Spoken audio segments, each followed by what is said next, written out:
This is Robert Ness 816, and we're outside with the Super Nintendo. So I've already bleached it. Well, not bleached it, but I've put it in the bleach solution. Got the top cover off, the cartridge flap, the front panel, and the two little slides here for the power and reset buttons.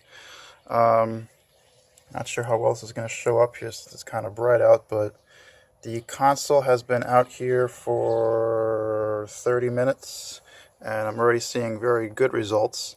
So like the PlayStation, this one was maybe 1 or 2 shades off. Wasn't really noticeably yellowed unless you actually put it next to another Super Nintendo.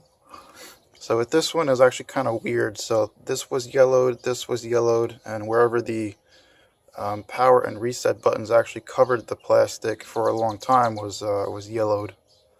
So kind of weird with that, but they've all turned back to their original color, and the plastic seems to have lightened up a lot, so it's going to be very close to its original color. I did decide to leave the label on because that was actually slightly yellow too when I compared it to my other Super Nintendo. And the bottom shell is also going to be put into the solution as well, since it seems to be a little bit discolored too, so we'll just see what happens with that.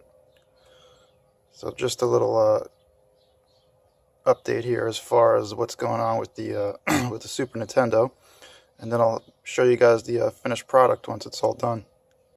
Right, so we're bleaching the bottom portion of the shell.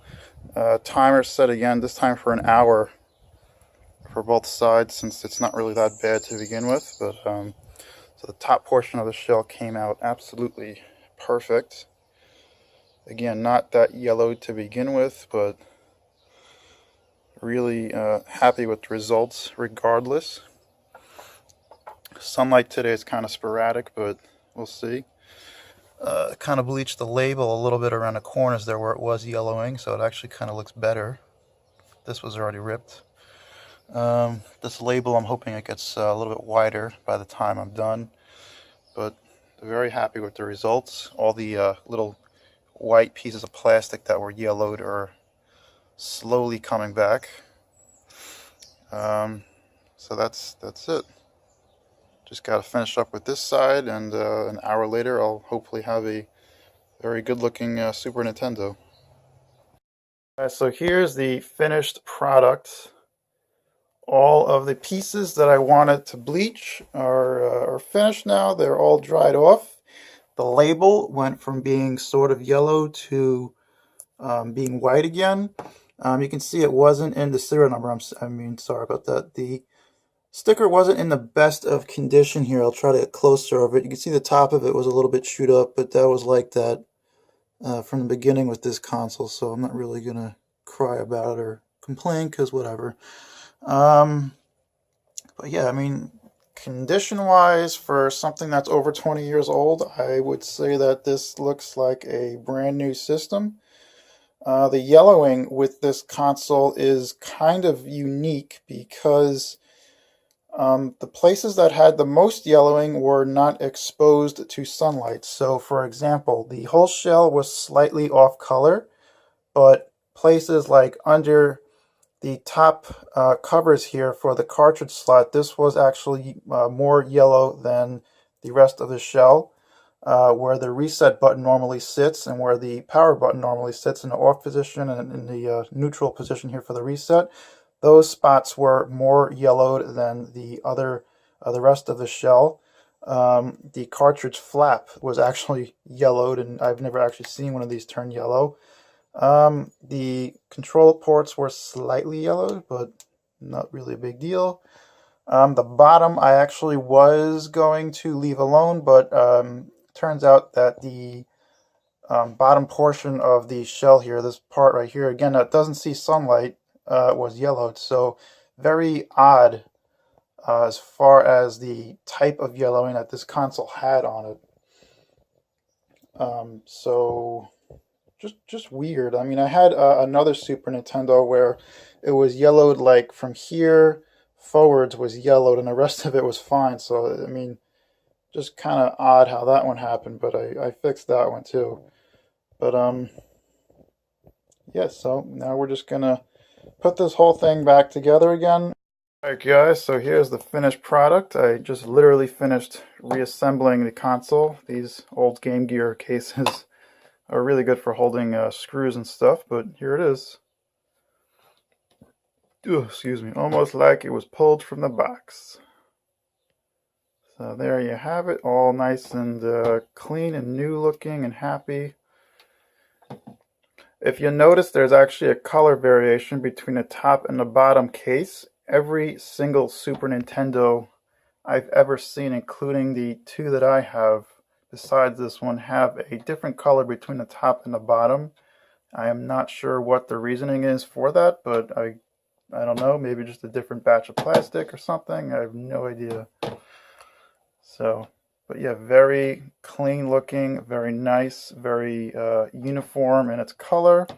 And now it will perfectly match the controllers. And for me, I have OCD. So when I noticed that the front and back parts did not match the top case or the cartridge flap, I was like, one day I'll change that. And what I do is I rotate my consoles every now and then just to kind of use them all. And when I notice things like that, I'm just like, ugh. I mean, it's weird. Like, I'll be playing a game and my attention will be drawn back to the console and I keep staring at it. I'm like, why am I looking at this? This isn't what's important right now. I'm trying to play the game, but then I'm just, in the back of my mind, I always know that, you know, it's off. So now it's back to how it's supposed to. I have another Super Nintendo that I'll compare it to, since this one looks so good now. So here's this one, and then here's my other one. This one also needed to be bleached. This one I did probably about a year and a half ago. So when I bought this one, it was actually, well, I shouldn't say bought. What I did was I paid, I believe it was $20 for the shell. So I had a board that I got for free because it wasn't working.